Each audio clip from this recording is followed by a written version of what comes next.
ایک شخص railway line بچھانے کا کام کر رہا ہے اور اچانک ایک دھماکہ ہوتا ہے۔ لوہے کی ایک بھاری سلاخ اڑتی ہوئی آتی ہے اور اس کے چہرے سے ہوتی ہوئی دماغ کے اگلے حصے یعنی بالکل پیشانی کے پیچھے والے حصے کو چیرتی ہوئی نکل جاتی ہے۔ یہ تو نیورو سائنس کا وہ بہت مشہور کیس لگ رہا ہے۔ بالکل، فینیاس گیج کا کیس۔ اور حیرت انگیز بات یہ ہے کہ وہ شخص زندہ بچ جاتا ہے۔ ہاں، اور صرف زندہ نہیں بچتا، اس کی یادداشت بھی ٹھیک رہتی ہے۔ جی، وہ چل پھر سکتا ہے، بول سکتا ہے، ذہانت بھی وہی ہے۔ لیکن اور یہیں سے سارا معمہ شروع ہوتا ہے۔ اس کے جاننے والے کہتے ہیں کہ وہ اب وہ انسان رہا ہی نہیں جو پہلے تھا۔ یعنی اس کی پوری شخصیت ہی بدل گئی؟ بالکل، اس کا اخلاقی توازن بالکل بگڑ جاتا ہے۔ وہ شخص جو پہلے انتہائی ذمہ دار تھا اب اچانک غصے والا اور تباکن خیالات کا مالک بن جاتا ہے۔ مطلب ذہانت تو ہے لیکن اسے درست سمت دکھانے والا قطب نما غائب ہو گیا ہے۔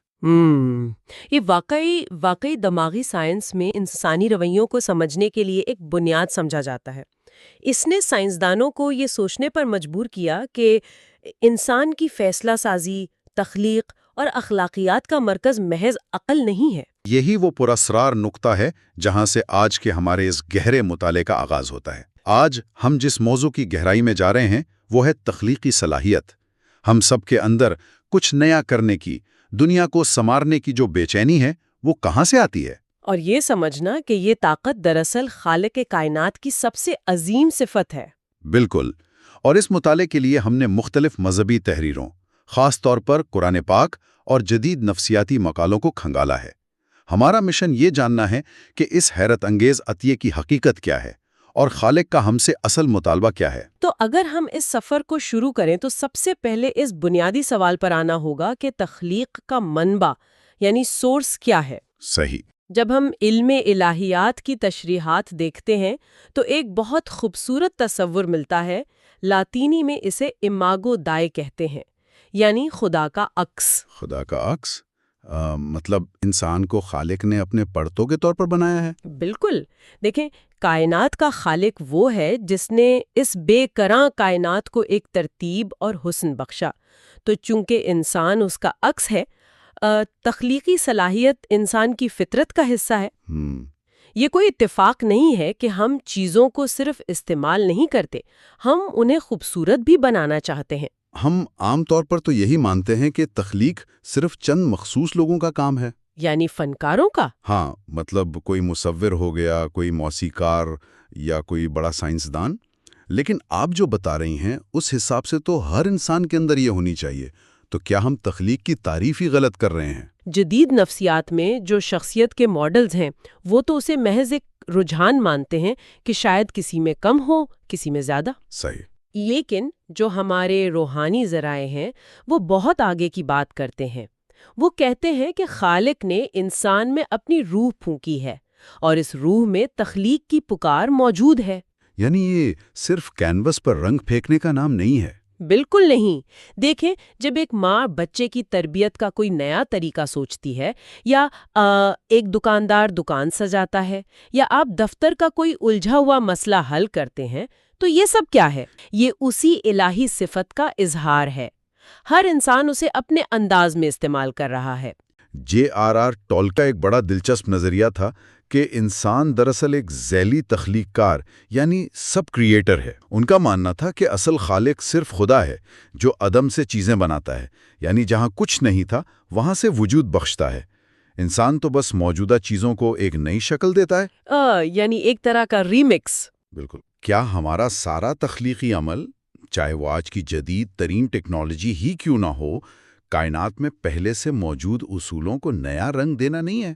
انسان کا کام کوئی نیا مادہ پیدا کرنا نہیں ہے، اس کا کام کائنات کی چیزوں میں نئے رابطے بنانا، انہیں نکھارنا ہے۔ اور شاید یہی خلافت ہے۔ جی بالکل۔ خالق نے انسان کو زمین پر جو نمائندگی دی ہے وہ اسی لیے ہے کہ انسان اپنے تخیل کو استعمال کرے اور دنیا کو سنوارے، بگاڑ پیدا نہ کرے۔ اچھا، مان لیا کہ ہمارے اندر یہ چنگاری ہے، کائنات کا مواد بھی موجود ہے، پر یہ سارا عمل سٹارٹ کیسے ہوتا ہے؟ انسان کا یہ تخلیقی انجن چلتا کیسے ہے؟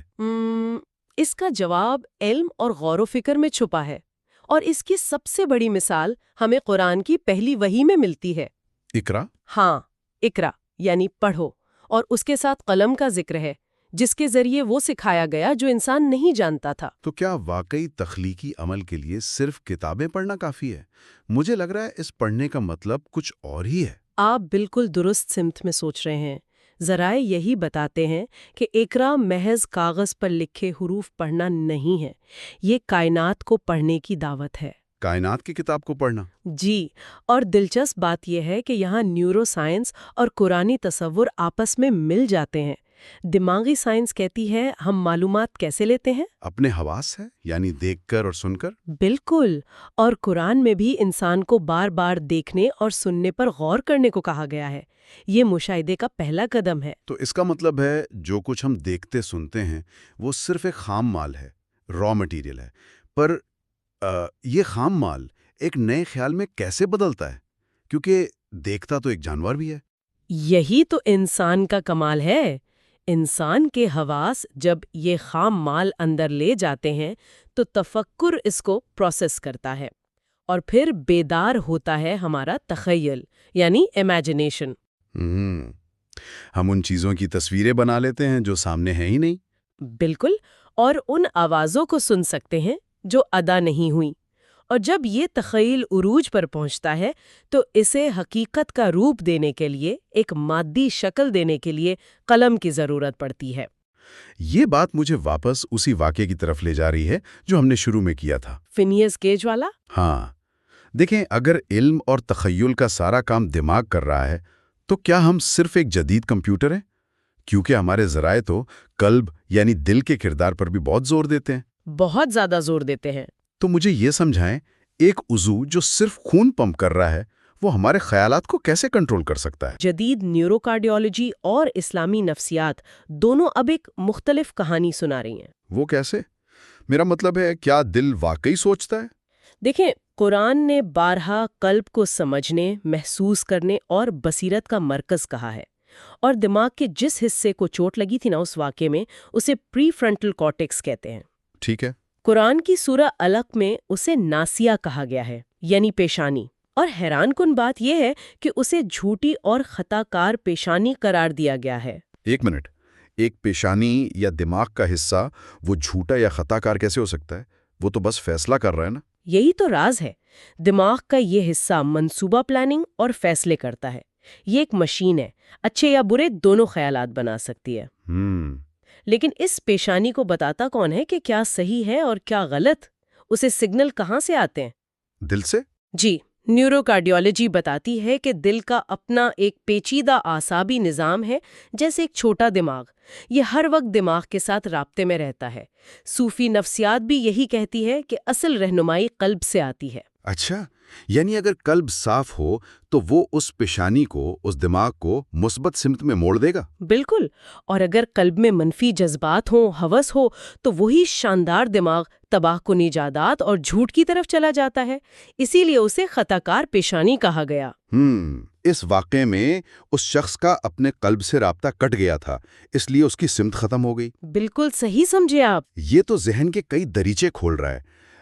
اگر میں اس کی ایک مثال دوں تو آج کے دور میں ایسا لگتا ہے جیسے ہم سب کے پاس ایک بہت تیز اسپورٹس کار ہے، زبردست تشبیہ ہے۔ جس کا انجن تو بہت طاقتور ہے، یعنی ہمارا دماغ، لیکن جو اس کا سٹیئرنگ وہیل ہے، ہمارا قلب، ہم نے اس پر دنیا داری اور ہوس کی پٹی باندھ دی ہے۔ بالکل، اور نتیجہ یہ ہے کہ کار دوڑ تو رہی ہے، نئی ٹیکنالوجی بن رہی ہے، پر ہمیں پتہ ہی نہیں کہ ہم جا کہاں رہے ہیں۔ تو کیا واقعی قلب کا بیمار ہونا ہماری تخلیق کو صرف مادیت تک محدود کر دیتا ہے؟ 100%۔ جب انسان کا نفس صرف خواہشات کا غلام بن جائے، جسے ہم نفس امارہ کہتے ہیں، تو اس کا تخیل بھی قید ہو جاتا ہے۔ وہ چیزیں تو بناتا ہے، پر ان میں انسانیت کی بھلائی نہیں ہوتی۔ تو ایک عظیم تخلیق کار بننے کے لیے صرف ذہین ہونا کافی نہیں، دل کا اپنے خالق سے جڑا ہونا ضروری ہے۔ جی، اور یہ بات ہمیں اس مطالعے کے سب سے نازک موڑ پر لے آتی ہے۔ ہاں، کہ خالق کا ہم سے اصل مطالبہ کیا ہے؟ مطلب اگر ہم اتنی شاندار صلاحیتوں کے مالک ہیں تو ہم انسان مار کہاں کھاتے ہیں؟ غلطی کہاں ہوتی ہے؟ سورہ علق میں اس کا بہت واضح جواب ہے۔ سورت شروع ہوتی ہے اقرا سے، جو انسان کی بلندی ہے، پر اس کے فوراً بعد انسان کی سب سے بڑی کمزوری بتائی گئی ہے۔ وہ کیا؟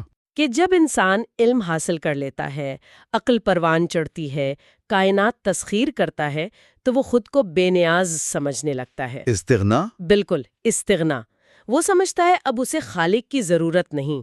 مجھے ذرا یہاں روکنے دیجئے۔ کیا خود اعتمادی یا اپنی محنت پر خوش ہونا بری بات ہے؟ کیا ہمیں بس احساس کمتری میں رہنا چاہیے؟ نہیں، خود اعتمادی اور استغنا میں زمین آسمان کا فرق ہے۔ اچھا، وہ کیسے؟ خود اعتمادی یہ ہے کہ آپ اپنی صلاحیت کو پہچانیں اور استعمال کریں۔ استغنا یہ ہے کہ آپ اس کا منبع یعنی سورس ہی بھول جائیں۔ آپ سمجھیں کہ یہ سب میرے اکیلے کے دماغ کا کمال ہے۔ تو جب یہ ہوتا ہے تو انسان سرکشی کی طرف جاتا ہے۔ جی، اسے طغیان کہتے ہیں۔ انسان حد سے گزر جاتا ہے۔ وہ بھول جاتا ہے کہ اس کی اپنی تخلیق ایک حقیر خون کے لوتھڑے سے ہوئی تھی۔ واقعی تضاد دیکھیے، ایک طرف ابتدا اتنی کمزور اور دوسری طرف قلم سے کائنات پر حکمرانی کی طاقت۔ اور جب توازن بگڑتا ہے نا، تو تخلیق تخریب کاری بن جاتی ہے۔ اگر میں اسے آج کی دنیا پر لاگو کروں تو یہ انتہائی خطرناک حد تک سچ ہے۔ ہم نے AI بنا لیا، DNA بدل رہے ہیں، خلا میں جا رہے ہیں۔ تو کیا یہ شاندار دماغی کارنامے ہمیں مغرور بنا رہے ہیں؟ کیا ہم ٹیکنالوجی کے غمن میں خود کو ہی خدا سمجھنے لگے ہیں؟ یہ خطرہ ہر دور میں رہا ہے، لیکن آج بہت زیادہ ہے۔ اسی غرور کو توڑنے کے لیے خالق کا مطالبہ ہے کہ ہم اس عطیے کو روحانی پاکیزگی یعنی تزکیہ کے ساتھ استعمال کریں۔ تزکیہ، کوئی مثال ہے اس کی تاریخ میں؟ بالکل ہے۔ بائبل اور دیگر حوالوں میں حضرت بیزلی ایل کا ذکر ہے، جنہوں نے خیمہ اجتماع یعنی ٹیبرنیکل بنایا تھا، یا پھر حضرت داؤد کے مزامیر، یعنی ان کی شاعری اور موسیقی۔ جی، انہوں نے اپنا فن اپنی انا کے لیے نہیں، خالصتاً عبادت کے طور پر پیش کیا۔ تخلیق صرف واہ واہ کے لیے نہیں ہے، یہ خالق کے حضور عاجزی پیش کرنے کا ایک طریقہ ہے۔ یعنی سفر نفس امارہ سے شروع ہو کر نفس مطمئنہ تک جاتا ہے۔ اور یہ سفر تب مکمل ہوتا ہے جب ہم اپنی صلاحیتیں خالق کے تابع کر دیں۔ اور یہ تابع کرنے سے ہماری تخلیق کمزور نہیں ہوتی، بلکہ اسے ایسا مقصد ملتا ہے جو زمان و مکان سے بالاتر ہے۔ بالکل درست۔ آج کی گفتگو کا جو نچوڑ میرے ذہن میں آ رہا ہے وہ سورہ الگ کی ساخت سے ہی ملتا ہے۔ سورت شروع ہوتی ہے اقرا سے، یعنی جانو، مشاہدہ کرو، اڑان بھرو۔ لیکن اس سارے علمی اور تخلیقی سفر کا انجام کیا ہے؟ اسی سورت کی آخری آیت کہتی ہے سجدہ کرو اور قریب ہو جاؤ۔ کیا بات ہے! یعنی اقرا سے شروع ہونے والا سفر سجدے اور عجز و نیاز پر آ کر مکمل ہوتا ہے۔ قلم اور عقل کی ساری تغودو آخر کار مسلح پر آ کر سر تسلیم خم کرتی ہے۔ آپ نے اس پوری گفتگو کی روح کو سمیٹ لیا ہے۔ خالق نے ہمیں صلاحیت اس لیے نہیں دی کہ ہم اس کے مد مقابل کھڑے ہوں، بلکہ اس لیے دی کہ ہم اس کے حسن کو پہچان کر جھک جائیں۔ یہ تصور میرے لیے واقعی بہت گہرا ہے۔ ہم اکثر اپنی عام زندگیوں کو بڑا بے مقصد سا محسوس کرتے ہیں۔ ہاں، ایسا ہوتا ہے۔ لیکن اگر انسان کی تخلیقی صلاحیت خالق کی صفت کا عکس ہے تو ہماری روزمرہ کی زندگی کا ہر چھوٹا کام نیا مفہوم پا لیتا ہے۔ بالکل۔ چاہے وہ دفتر کی کسی الجھی فائل کو سلجھانا ہو، گھر کو تھوڑے وسائل سے سجانا ہو، یا کسی مایوس دوست کی دلجوئی کا نیا طریقہ ڈھونڈنا ہو۔